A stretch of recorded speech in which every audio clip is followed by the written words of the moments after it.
Hey, welcome back to my channel, and if you are new here, then welcome!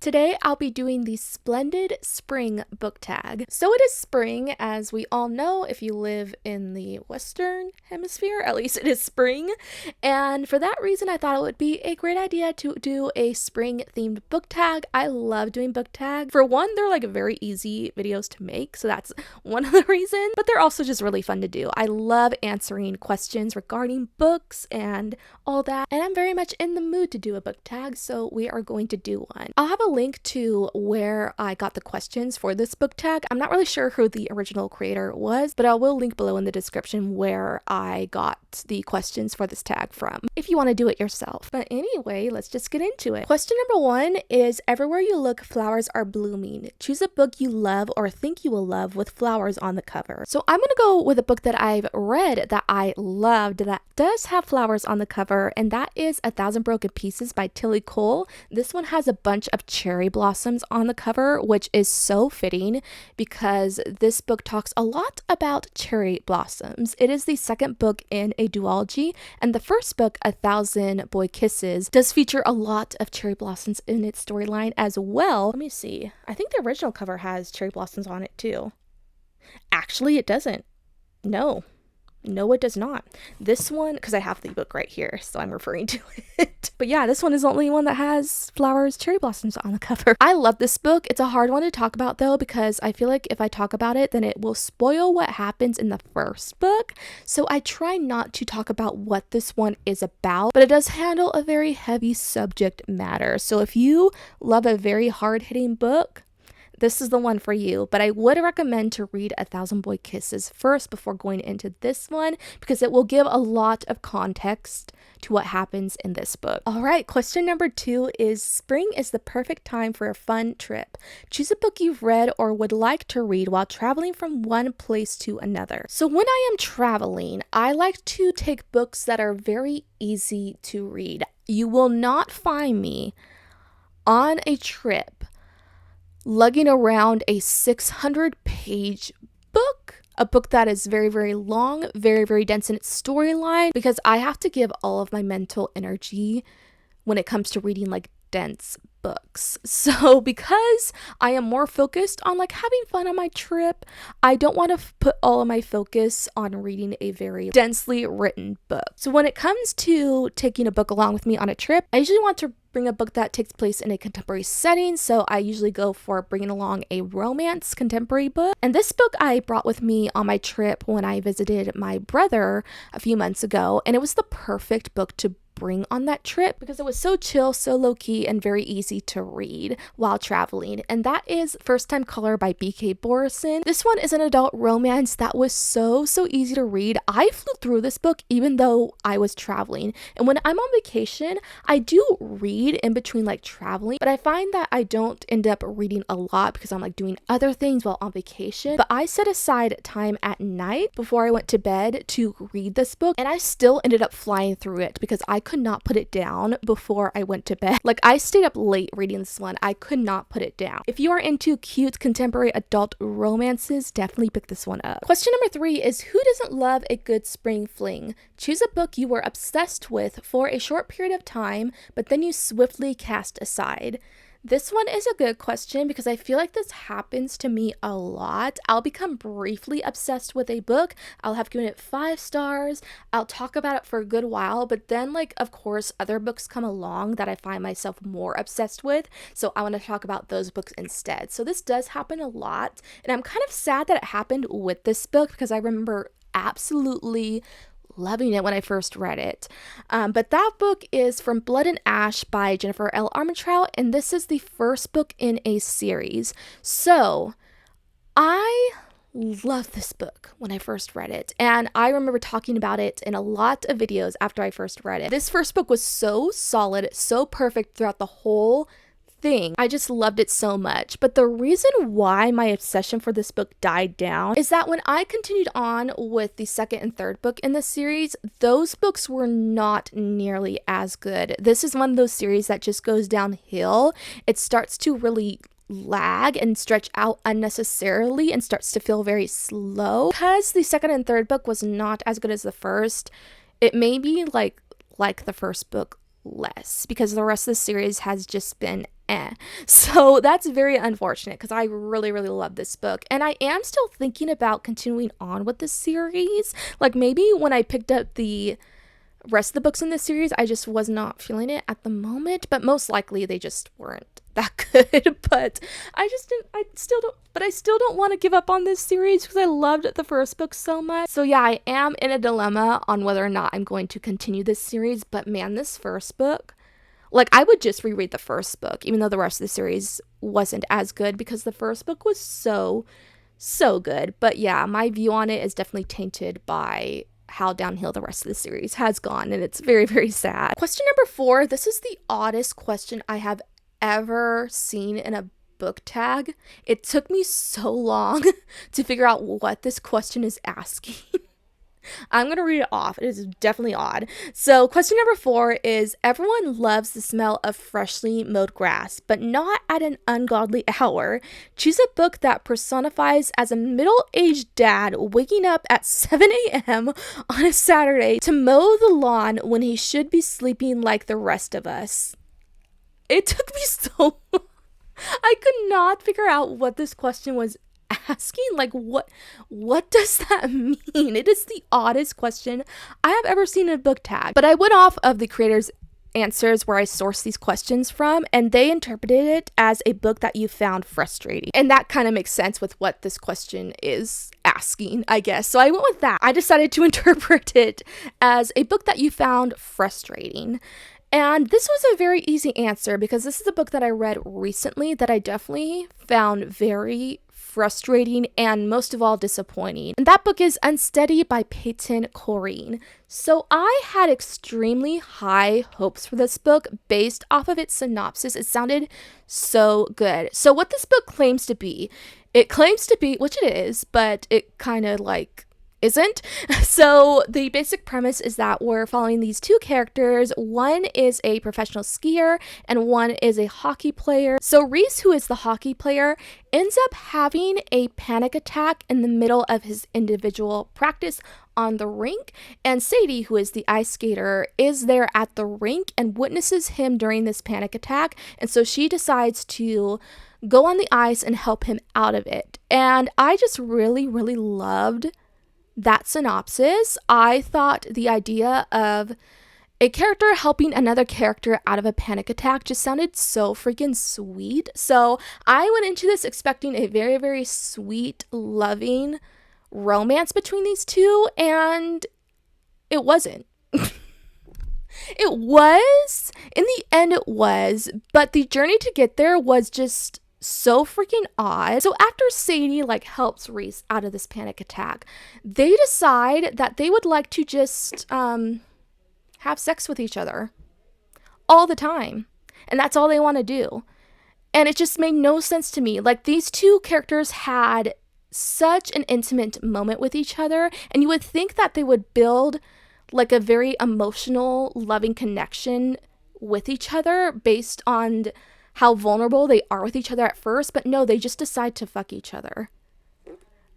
And it just did not work for me. I feel like the synopsis to this book is very, very misleading. Like, after I finished this book, I went back and read the synopsis because I was like, did I miss something? Because I did not expect to go into this book reading a friends with benefits arrangement. Like, I do love the friends with benefits trope, but only when I am prepared for it. And I was not prepared for it in this book. That's not what I was expecting. I was expecting something completely different.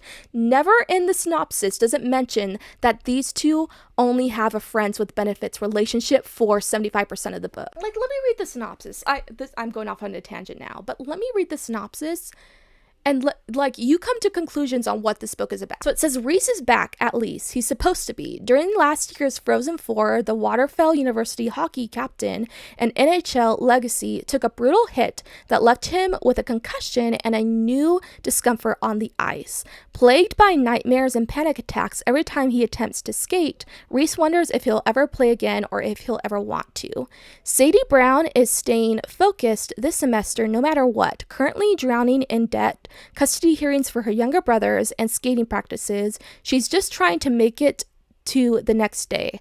A Spitfire figure skater known for her bad attitude and frequent disappearing acts, Sadie has a reputation on campus, and it's not a pretty one. When she accidentally witnesses one of the Golden Boy hockey captain's panic attacks and attempts to help him, a strange sort of understanding strikes up between them. No questions asked, just comfort, but Reese finds himself drawn to Sadie. Where he feels empty, a shell of the man and player he was before, Sadie is so full of everything. It bursts from her. Every emotion she feels seems like it's blasted on max volume. Reese is desperate to feel anything. Sadie wants to stop feeling so much, but healing doesn't mix with secrets, and they're both skating on thin ice. Where in that synopsis does it say that this is a friends with benefits arrangement that is happening? It's not in there. So this is why I went into this book expecting something completely different. I was expecting, like, based on that last paragraph of the synopsis, I was expecting a deeply emotionally vulnerable connection between these two, and it's just not that. So bad marketing on this book, I have to say. I know a lot of people do love this book, but I went into it with the wrong expectations. So, and that's not really my fault because the synopsis of this book is very, very misleading. So yeah, this book was very frustrating because of that. So I thought it fit this question. That was a tangent. Let's move on. Question number 5. A surprise rain shower might spoil your outdoor fun, but don't worry, the sun will be back. Choose a book that made you really sad, but the sun still shines in the end. So I thought this was a very good answer for this question, and this is one of my favorite books of all time, and that is Forbidden by Tabitha Suzuma, a book that I talk about so much, but that's just because I love it so freaking much. So this is definitely one of the saddest books I have ever read. It's a really, really hard book to read, even though I think I've reread this book like 4 times. But every single time I have cried, like sobbed during it, especially at the end of this book. It is devastating, but it does have a very like bittersweet, optimistic ending in the epilogue. At the end of this book, I think I probably should not read the last line, but let me look at it because I think I remember it does give off the sun is shining vibe. Actually, I don't think the last sentence is a spoiler at all, but let me see. Okay, so the last sentence, one of the characters says, "Hey, it's nearly summer." It also says before that, "The midday sun beams down from a bright blue sky, the light shimmering between the leaves, scattering us with golden confetti." So yeah, the sun literally shines at the end of this book. So I thought this was the perfect answer to this question. Such a good book. Like I said, deeply, deeply emotional and sad, but also has a bittersweet ending. But just prepare yourself for the emotions you will face before going into this book. Also, be prepared that it does follow a romance between a brother and sister. So it is highly taboo, but so freaking good. You gotta read it. If it sounds like something you're into, please do. Question number 6 is, it's that time of year when all the animals stretch their limbs and come out of hibernation. Choose a book that pulled you out of a reading slump. So when I got back into reading a few months ago, this was the book that I decided to pick up. I had been thinking for a while, I want to get back into reading. I just don't know where to start. I don't know what book to pick up that will help me like reignite my love for reading again. And so I just on a whim decided to pick up this book, and it did the trick and it got me back into reading recently, and that is Twisted Love by Anna Huang. I binge read this entire series, and the series as a whole just got me back into reading again, and I'm so thankful to the series because of that. This one is a new adult contemporary romance, and I feel like romance is a genre that no matter what will pull me out of a reading slump if the romance in the book is super, super good, and this book did the trick. So I'm very thankful to the series because of that. This is the only series by Anna Huang that I've read from her, and she has so many more books out there that I do need to read. Her books are just really good. I will say the last book in the series was not great, but the rest of the books in the series was. And so for that reason, I'm still going to continue to pick up Anna Huang book. Question number 7 is, students all over exhale a sigh of relief knowing they get a break from school. Choose a book whose friend group you'd like to spend spring break with. Can't say I relate. As an adult with a job, I don't get a spring break. Like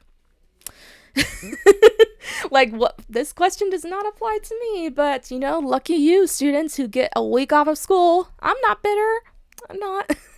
Anyway, let's answer the question. So, this series has a group of characters who I would just love to be friends with. And that is the characters from Fruits Basket. Who would not want to be friends with any of these characters? I love every single one of them, and I love the dynamic that these characters have together as a whole. I feel like they'd just be the funnest group to be around. Like when all of them go to the beach during summer vacation and they're just having like so much fun together and like bonding and setting off fireworks together and having meals together. I was like, I want to be part of that. It just sounds so freaking fun. So yeah, the Soma family, I would just love to be around them and hang out with them. I feel like they bring a lot of chaos as well, but a lot of fun at the same time. Question number 8 is spring is all about rebirth and blooming. Choose a book that made you grow as a person. So I wanted to answer this one with Fruits Basket because this series is like the number one series that did make me grow as a person, but I just like did a question that had that one, so I want to give more of a variety. So I went with another book that did change me, did alter my brain chemistry, and that is Ugly Love by Colleen Hoover. So I read this book when I was 19, and one of the reasons that this one did change me as a person is because this is the very, very, very first adult romance that I had ever read, and it was like a game changer when it came to reading books for me, because this book deals with a lot more mature subjects than I was used to. Before then I was only reading young adult, and so this was a completely different book for me. Of course, I read so many more adult romances these days, but this one was the very, very first.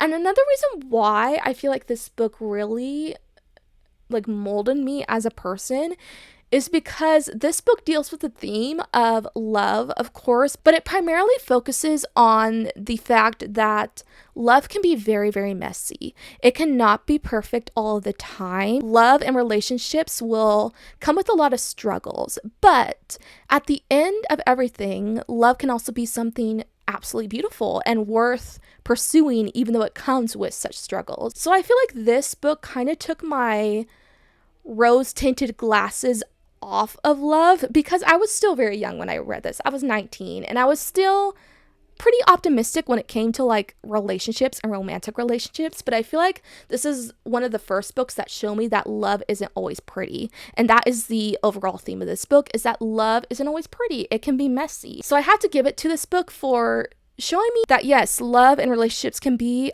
hard. You can struggle through them. You can have ups and downs, but it is also worth having because it's so beautiful. In that way, this book just really altered my brain chemistry because of that.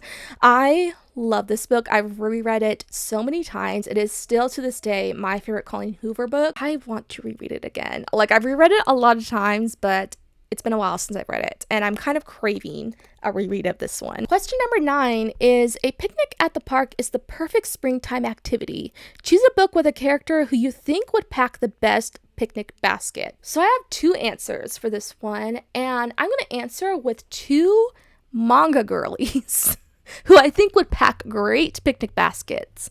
And the first one is Toru from Fruits Basket and Haruhi from Ouran High School Host Club. I just feel like these 2 would pack awesome picnic baskets. For one, Toru is a provider and she cooks for the boys of the household, and so she would pack such a yummy picnic basket, and I feel like Haruhi would pack a great one as well.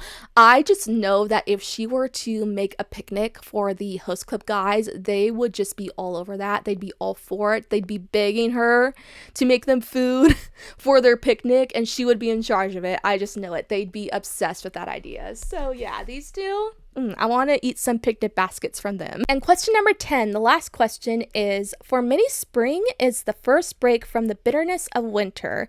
Choose a book that is the embodiment of sunshine. So for my first answer, I gave 1,000 Broken Pieces as that answer. And for our last answer, I'm going to answer it with the first book, 1,000 Boy Kisses. I feel like this book just embodies sunshine so perfectly, mostly because our main female character, Poppy, is the most sunshiny character I have ever read about, besides Toru from Fruits Basket, because she is definitely like the #1 sunshine character for me.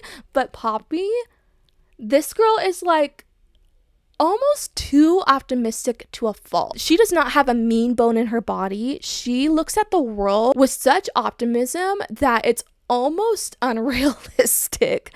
Like, she is sunshine incarnate. So for that reason, she is the reason that this book just reminds me of sunshine. It also overall gives off such sunshine vibes. This book is just very bright in its like setting, but it is also a very, very sad book based on what our characters have to deal with in this book. And that's all I can say, because I like to not give a synopsis to this book, because I believe you should go into it blindly. So there you have it. That is the end of this tag. Those were some great questions. I know there's a lot of spring book tags out there, but I really, really like this one. I think the questions were like very well done. Again, if you would like to do this tag, I'll leave the questions down below in the description box for you. If you'd also like to answer these questions in the comments, I would love to read them. So please do if you would like to. I am going to be putting out 2 videos this week. This is the first one because I did not upload last week. So I'm going to make up for it by uploading 2 videos this week.